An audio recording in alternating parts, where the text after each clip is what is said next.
Welcome to a freezing cold Hampshire. Now the other day I got this wood burner installed, and in this video I'm hoping that you're going to sit back, grab yourself a cup of coffee and watch how I installed this.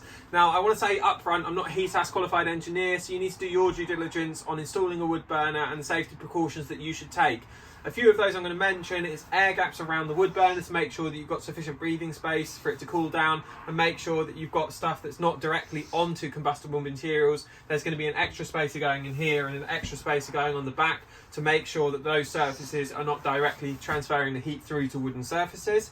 You're also going to want to make sure that you've got good airflow for the wood burner. Now mine is underneath here, I've got an air gap in the floor, I've got constant ventilation in the roof vent, I've got a vent window there that will be open at all times when using the wood burner, and there's also going to be a carbon monoxide detector running. There will also be a smoke detector, so you just want to make sure that you take these precautions. Now a lot of people get worried about wood burners in vans. They're like, oh no, my whole van's going to set on fire the moment I start it. It's really not. At the end of the day, it's a metal box, has a fire inside it.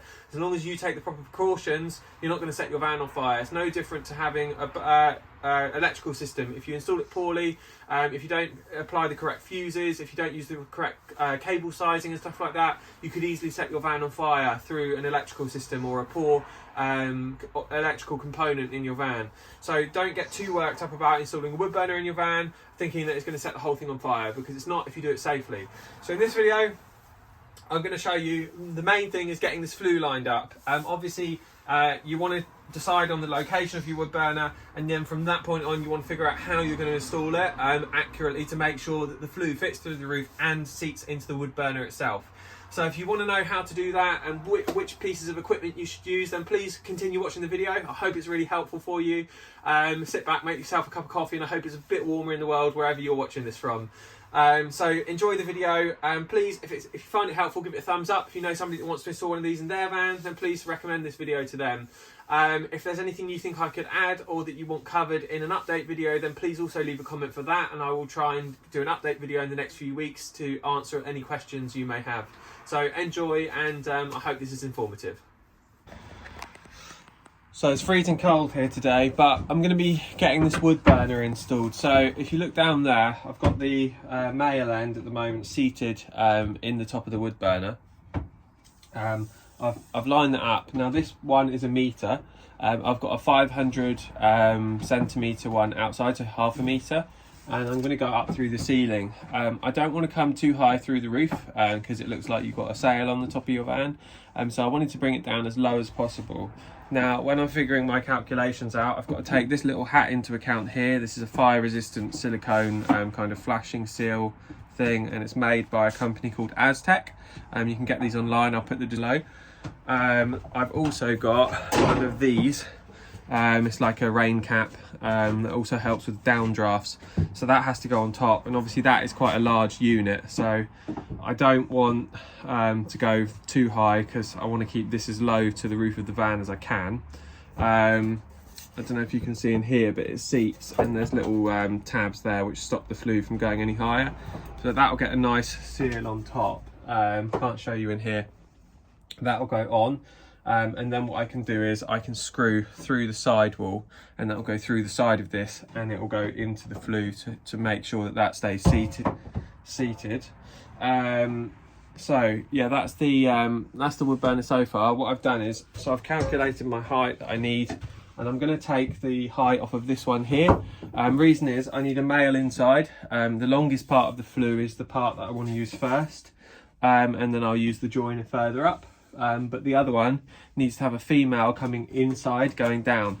Male going down. If you have the male going up like it is here and join the other part of the flue that way, what ends up happening is you'll have rain that will come down and moisture, and as it comes down the chimney, even moisture from the wood, as it comes down your chimney, it will leak out onto the outside of your flue, so you'll get sap and stuff like that coming down, and it will ruin your flue as well. So you've got to make sure that you're going male down into female, and that'll ensure that you don't get any leaks on the exterior of your flue. Down here we'll need to put some compound in there and seal it as well, but I'm just going to measure up now and figure out exactly where the centre needs to be.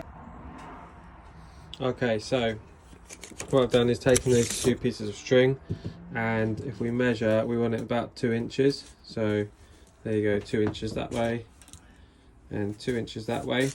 Here's the top. Obviously we've got the ceiling there. So I'm now going to grab the string and the bolt and we'll get that part done.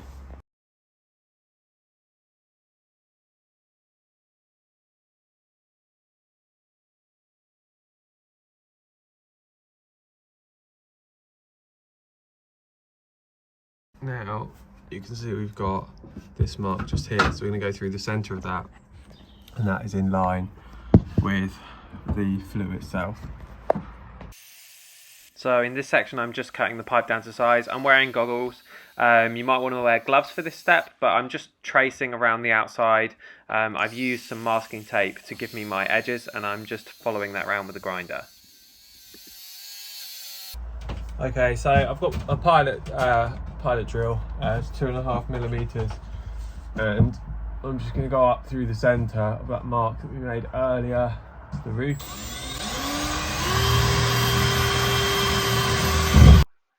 Here I'm going to use a 3-inch Bosch hole saw. This is to go through, or to finish the remainder of the cut. I actually started this from the top side.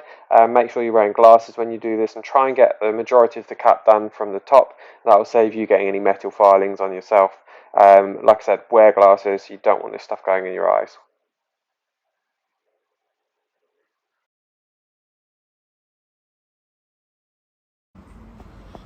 Okay, so I've got a 3-inch hole. This is 4 inches here, so we're going to cut back to here all the way around with the grinder.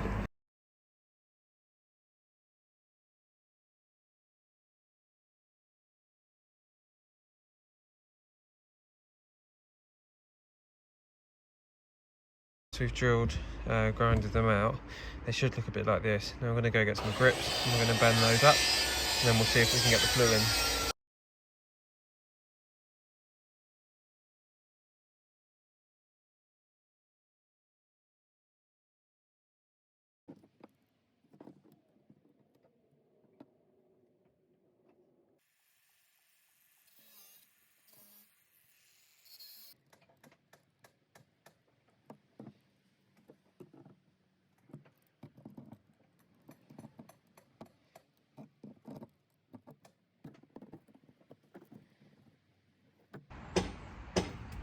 Okay, so as you can see, the reason we've got these tabs is what we'll do is once that's in place and it's seated, we'll push all of these metal tabs back, and that's going to provide a real nice amount of security for this here. As you can see, we've got the flashing kit which is going to come to there, and then we've got the hat that's going to sit on top of that. But once that roofing itself is actually pushed all back around and tapped into place, it gives you a really nice seal for your flue. So I like doing it this way. Some people might not, it's just maybe personal preference, but if you wanted to as well, once you're done, if you find it is too high out here, don't forget you can always cut the top of the flue down as well. But I'll just show you what that looks like inside, and then I need to get to cleaning all these metal filings up off the roof with a hoover, make sure they don't go rusty, and then I need to pop down to Screwfix and get some supplies. So as you can see, we've got the hat that's going to end about there, so it's going to leave about 1 inch between the hat and this. Once I'm done, before I fix all this in, I'll just knock these tabs back so it hugs the flue nice and tight, and that'll keep a nice hold on the roof. Oh, mate. Okay, so I've just been to Screwfix and I've got some Flowmaster fire cement.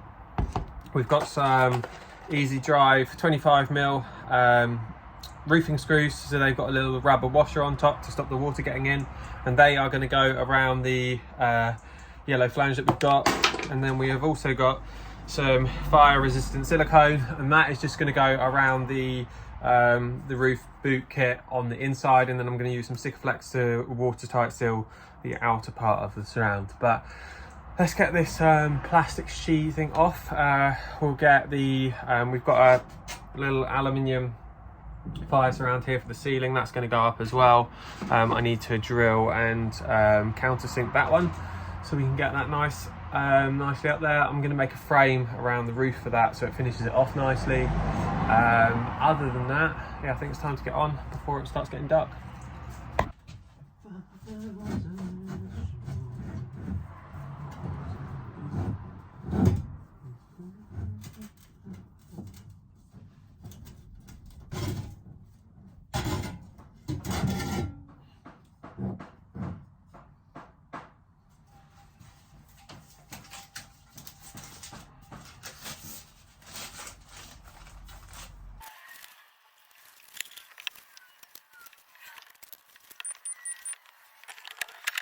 Okay, so this is the stuff I'm using, and it's Flue Master Fire Cement from Screwfix. It's heat resistant up to 1200 degrees, asbestos free, blend of high quality clay and other fire fillers, and it sets hard when it gets heated. So once you've applied this, you need to light your fire, and that's what's going to make it cure. So just to warn you, this stuff is corrosive. So one, wear some gloves, don't get it on your hands, and two, try and keep it as clean as you can off of the metalwork. The reason for that is it will start to eat into the enamel over time, and you will notice that it will leave a little bit of a mess on your fire. So I think that's it. Just make sure that the surfaces are clear and clean, and then once that's done, we're going to use a trowel, a little pointing trowel, to get it into the base, the collar. Dave makes these really nice, actually. The collars seat the flues really well, so I don't need a ton of it. I just want to get it in there between the flue itself and the seat. I don't want it pouring out of the top. And bearing in mind, when this goes hard and when the fire's lit, smoke tends to take the path of least resistance, so it's going to go straight up the flue. So we'll get a suitable amount on to help it seat and set, but we don't want to go crazy and have it spilling out of the collar. So what I'm going to do, I'm just going to use some masking tape, and I'm going to take that around the collar, and this is just going to help make sure that I don't get it on the face of the collar here. The cement itself is just going to be confined to the top part of the collar. Okay, so I've moved the flue out of the way. I want to be careful that one's not going to fall on my head, so I've moved those two together so this one's supporting it. So I've got my fire cement. This one's, as it says in the instructions, you don't need to mix it. So we're just going to take, there's like a paper top off of here. And I'm just going to check that I did say don't need to mix it. Use straight from the tub without the need to mix. Okay, that's fine. So what we're going to do is, I've opened the door, as you can see, and put in this bit of plastic. When you're applying the cement, you'll get a lot of excess that will drop down as you're trying to apply it to the collar. So that's just going to catch all the muck. That means that we don't need to burn that later. So let's get this in. Now, I think I'm going to go from underneath and get that into the collar there. And I'll show you that in a minute, how I'm doing it.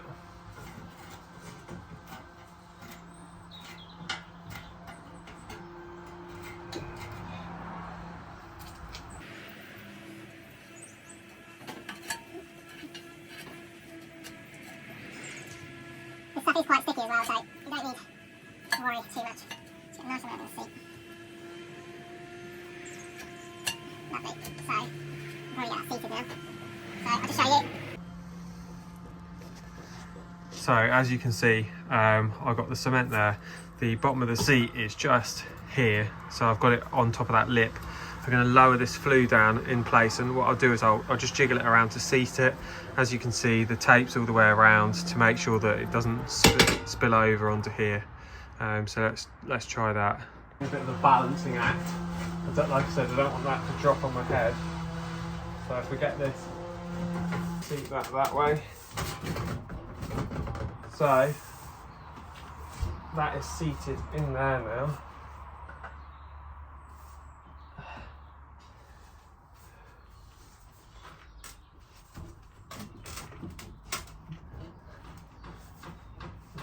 Right. I'm actually quite happy with that. I've got a nice solid fix on there. It's actually nice and clean, and I've not ended up with loads spilling out over. So I'll just check inside. Just check that I've got a nice kind of seal around it. Actually use your gloves just to try and get that to fix, to give you a nice seal.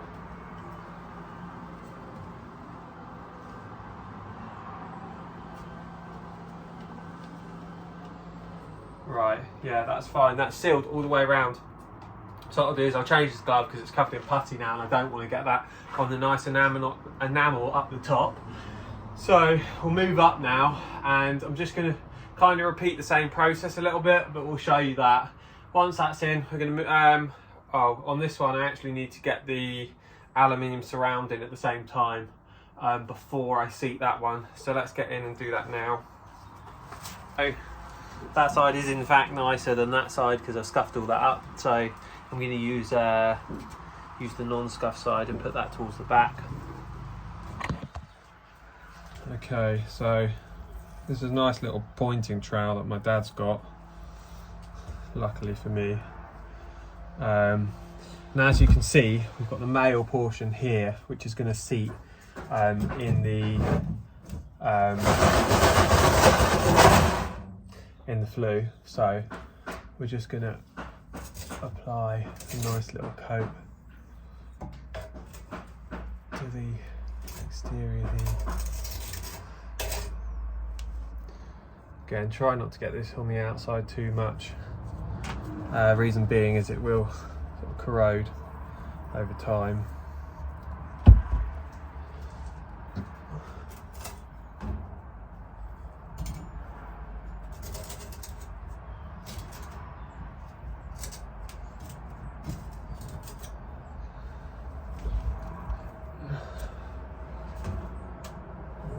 Right, so I actually want these chips towards the back, so I'm just going to twist the pipe a little bit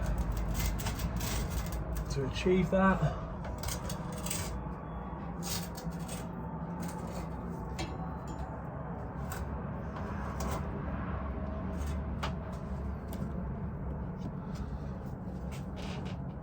One.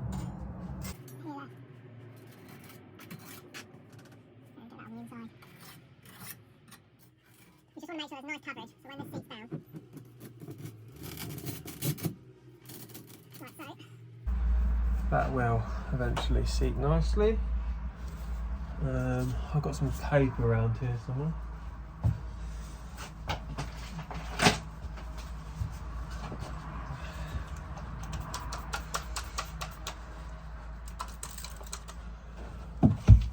Just a bit of tissue paper to try and clean that up.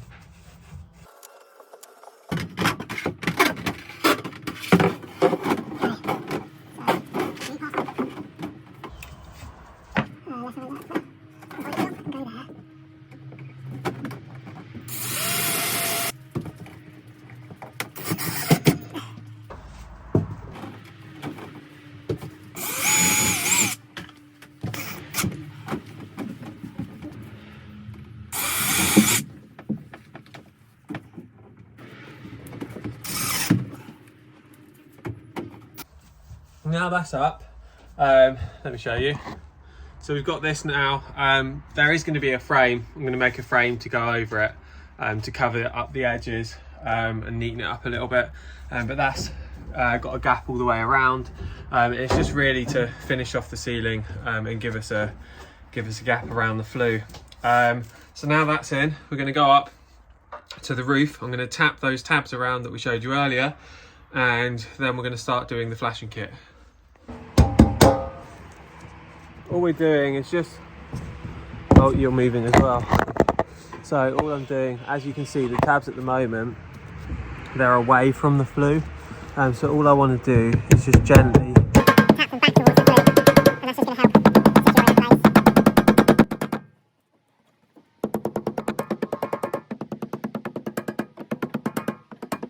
Right, so all that does is it just stops movement at the top of the flue itself. So wind and stuff like that, it's not going to move the flue around. So. Right, I'm happy with that. So we've got the cap here. We'll take that off to one side. On this flashing kit, so it actually tells you how much you want to cut off. So it gives you the measurements, and we're going to be up to 4 inches. So we got 3 1/4 inches to 4 inches, which is the second one down. So we're going to cut through there. Now you have to be a little bit careful with these. Reason being, they can split, so you want to try and get them warm, and we're going to apply soap and water or soap to the flue itself to get that over. If we don't and we push this down dry, what it might do is split, and then we're going to have to order a new one of these. So you want to avoid that if you can.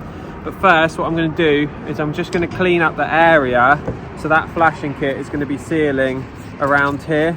So I just want to make sure that this area here is clean, ready for our silicone, our fireproof silicone. And then later I've got a little bit of Sikaflex 522 I think turning up. So we'll just bead the edges with the Sikaflex to make sure we've got a watertight seal. And we're on this side, we'll do the fireproof silicone on the underside to give us a nice watertight seal. So I'm just going to go and get some stuff to clean this up. We'll get on with that, and then we'll get our flashing kit on.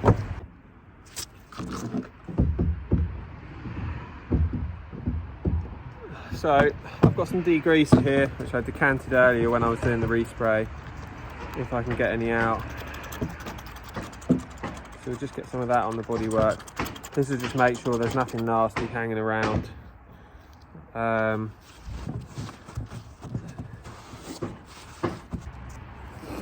Okay, so that's nice and clean. Just going to round that, make sure it's clear. So we've got our rubber deck sealant here. This has actually got like kind of a malleable strip inside it. But what I'm going to do is, because it's quite cold today, I'm going to warm that up so that we can try and get it around the contours of the roof to get that as close as we can. And then we'll get our self-tapping screws through there once we've got the silicone on the base of this.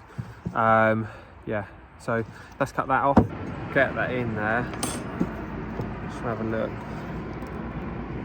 Yeah, it's going to be nice and tight, exactly where they say. So it's a bit difficult on this one, because if you go above it, you're 3¼ to 4 inches, which gives you a really, really tight seal. But you're kind of on that border of splitting it. So I would move down, so you're at the top end of 4 to 4½ inches. Shit.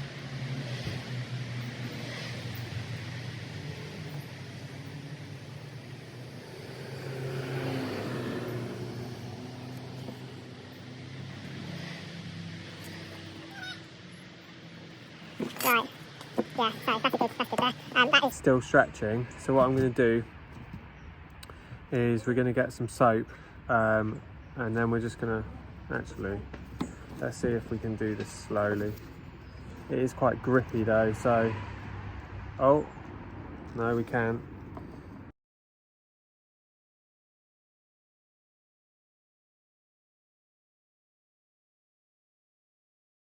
Close to perfect as we want. Try and get that a bit lower,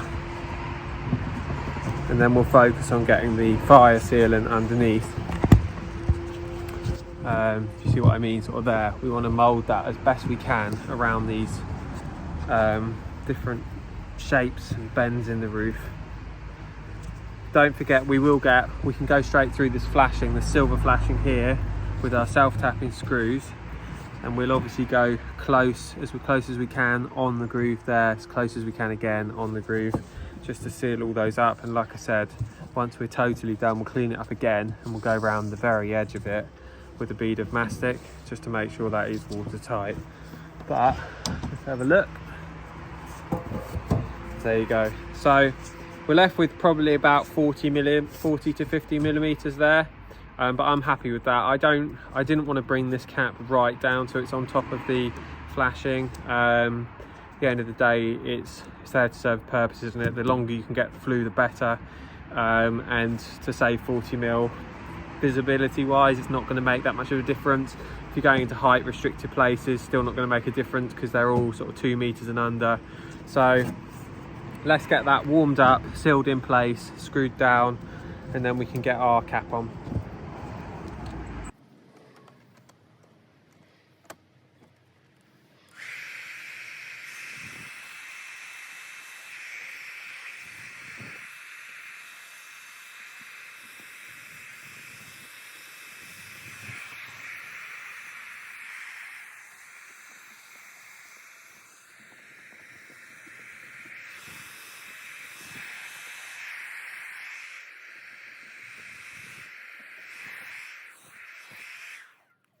Okay, so I'm satisfied that's as good as we're going to get it given the circumstances and the temperature and stuff outside.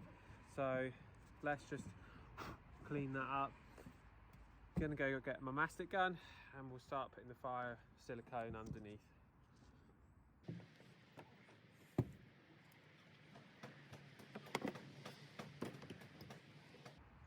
So this is the mastic silicone that we got. The reason I'm not using this on the outside is because it's not, I don't believe it's UV resistant. Right, as I said, this isn't a weather sealant, so the reason we're putting it on is to seal underneath the flashing gasket. I don't really want it to come out much past the front because that job is going to be for the Sikaflex.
Now for the last bit of the Dectite installation, this is going to be the Sikaflex. So as you can see, I've used some masking tape to create a nice seal around the edge, leaving a couple of millimetres gap just to allow the Sikaflex to set off. That's going to allow us to just smooth that off with our finger and then remove the masking tape after, giving us the nicest, cleanest possible finish that we can get.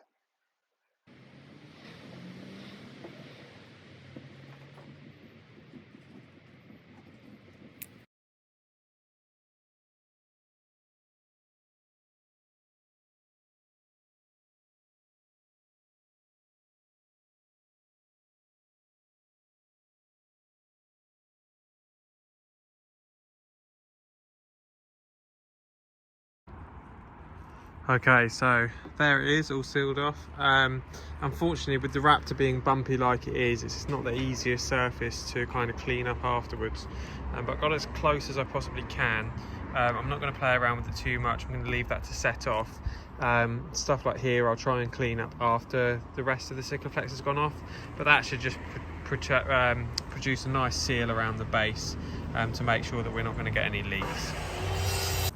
If you've made it this far, then I hope this video has been helpful for you. Enjoy watching the wood burner, the beautiful flames from the little Mini Cylops from Glastonbury wood burners. If you've got any questions or comments, again, please pop them in the comments below and have a great day.